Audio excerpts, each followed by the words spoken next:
it should be an innate responsibility for anyone who is born in this country, or to the matter anyone in whichever country they were born. అది basic. దాని గురించి మనం చెప్పించుకుంటున్నామంటే మనం సరిగ్గా లేవు, దృష్టి పెట్టట్లేదు.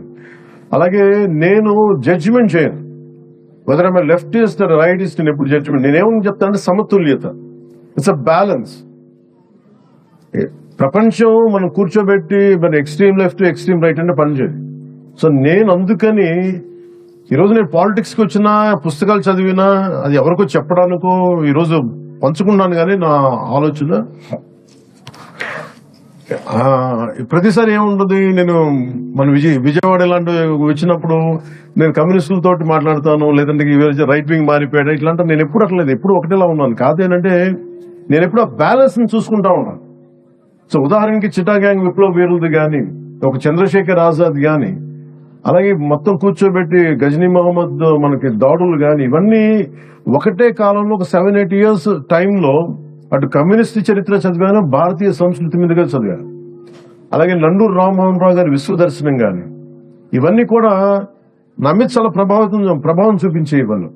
సో పుస్తకాల మీద నాకు ఒక అపరిమితమైన ఎందుకు ఇష్టం. చిన్నప్పుడు వెతికాను, మెడ్రాస్కి వెళ్తే హిగిన్ బోథామ్స్ అనో, లేదంటే ల్యాండ్ మార్క్ అనో, ఇక్కడికి వచ్చిన తర్వాత యుఎస్ లాంటి వెళ్తే బాన్స్ అండ్ నోబుల్స్ అని అలాంటి పుస్తకాలకి వెళ్ళి వెతికేవాడిని పుస్తకాల కోసం, తపన పడతాను పుస్తకాల కోసం. ఇదంతా దేనికి చేస్తానంటే to understand each other culture, మనం వేరే సంస్కృతిని అర్థం చేసుకోవటం. అన్ని జీవితాలను మనం బతకలేం, కానీ ఒక్కొక్క పుస్తకంలో రాసే జీవితం దానికి సంబంధించిన అంశాలు మనల్ని చాలా ప్రభావితం చూపిస్తాయి.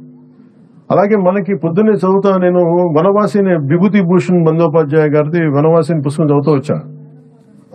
దాంట్లో అది ఏముంటదంటే అది తెలుగు ట్రాన్స్లేషన్.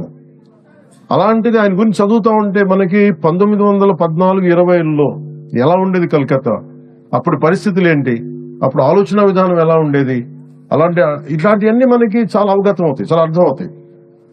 అలాంటిది మనకి ఈ రోజున మేడం లక్ష్మీ ముర్దేశ్వరపూరి గారు రచించింది ఆమె సూర్యుని కబళించింది అనే పుస్తకం. అంతకుముందు కొంత అవగాహన ఉంది, కానీ ఈ రోజు మరి తెలుగులో తిరిగేస్తా ఉంటే నాకు ఒకటే అనిపించింది, ఆమె సూర్యుని కబళించింది అంటే నాకు ఎంత శక్తి ఉండాలి. ఎవరు సూర్యుని కబళిస్తారు? అత్యంత శక్తివంతులు, అది హనుమాన్జీ, బజరంగ్ బలి. అంటే ఆయనే వెళ్ళి సూర్యుని కబళించడానికి వెళ్ళాడని చెప్పి. అంటే ఇది ఏంటంటే ఒక ఎక్స్ట్రీమ్ ఒక కంపారిజన్. అంటే నువ్వు సాధించదలుచుకుంటే సూర్యుడిని కూడా మింగేయగలవని ఒక ధైర్యం చెప్పడం దీని వెనక ముఖ్య ఉద్దేశం. అంటే ఇందాక మన సత్యకుమార్ యాదవ్ గారు చెప్పింది చాలా గొప్ప మాటలు చెప్పారు, గుర్తు చేశారు మనకి. మనం ఎప్పుడు కూడా ఇంగ్లీష్ లో మిస్టర్ అండ్ మిస్సెస్ అంటామని చెప్తాం, కానీ